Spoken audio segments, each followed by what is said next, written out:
Leeds United are in a fairly complicated position in this transfer window. We know we have a hell of a lot of business to do, and if we don't get it done, then we're at risk of relegation next season. Even if we do get it done, let's be completely honest here.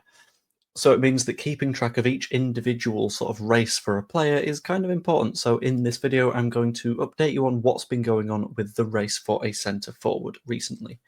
Before I do, however, it'd be massively appreciated if you could subscribe to the channel. It's one button down here, and for every subscriber I've got at the day of the charity match that I'm doing on the 20th of July, links to tickets for that down below, I'll be donating an extra 1p to Prostate Cancer UK. So it'd be massively appreciated if you could hop on board and make me broke by clicking that little button down there. Anyway, I'm going to dive into the actual important news now.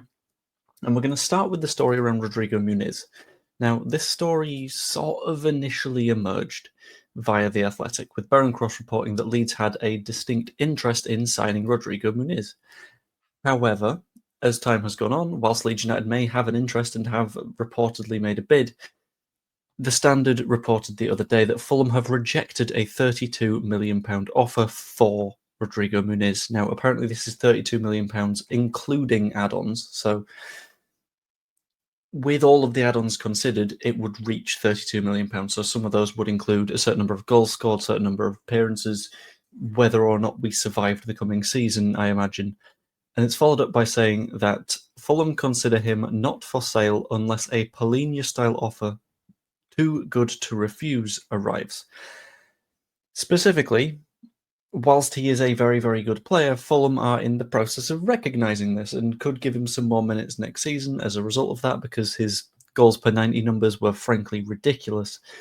So would expect a daft sum of money in order to sell him. To me, that is probably a sign to Leeds to say, let's not follow this one to the end of its sort of lifespan, primarily because we don't want to get ripped off. We know we have a set budget. We don't want to go beyond that budget. However, there is another player to consider that we are reportedly interested in signing, and this particular player we now reportedly have an advanced interest in. This is reported by Sky Sports Italy, specifically Gianluca Di Marzio, so someone who has an actual, typically fairly solid reputation in sports media as someone that is pretty consistent, and it's Nikola Krstovic. I'm hoping I'm pronouncing that one right, because if I'm not, I'm going to feel a little bit of a tit.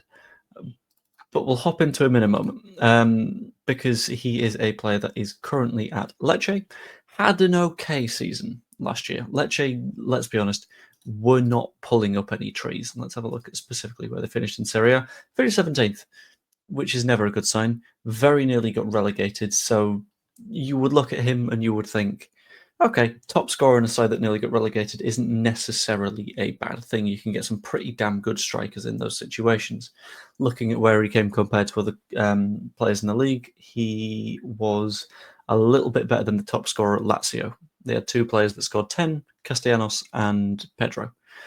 Not a bad spot for him to be in. Also outscored Che Adams, who got 9. It's very weird that he's there.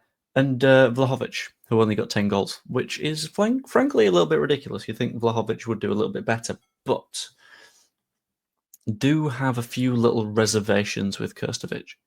The first of which, Krstovic, I really enjoy that. I'm sorry, that grabs me. The first of which is his numbers aren't great. Now, I know I said he scored 11. Not the worst in Serie A. However, he did so playing over 3,000 minutes. In terms of non-penalty goals per 90, he is not great. He's in the bottom quarter of all forwards. And he's underperforming his XG, whilst having 4 shots per 90. All of those numbers put together are not a very, very good thing to see. And admittedly, he had a lot of shot-creating actions. That is a nice little statistic to have in his favour.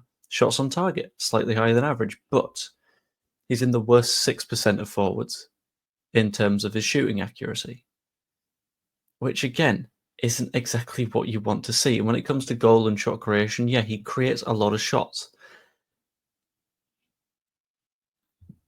but when they don't really lead to much, that's where you get a little bit worried. And having a quick look at his defensive numbers as well, they're nothing special. Tackles per 90, he is in the bottom 50%, same for tackles won in each of the thirds. Dribblers tackled, he's bang average.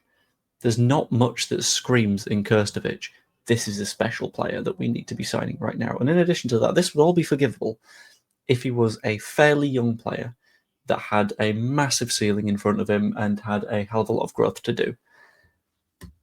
That's not necessarily true either.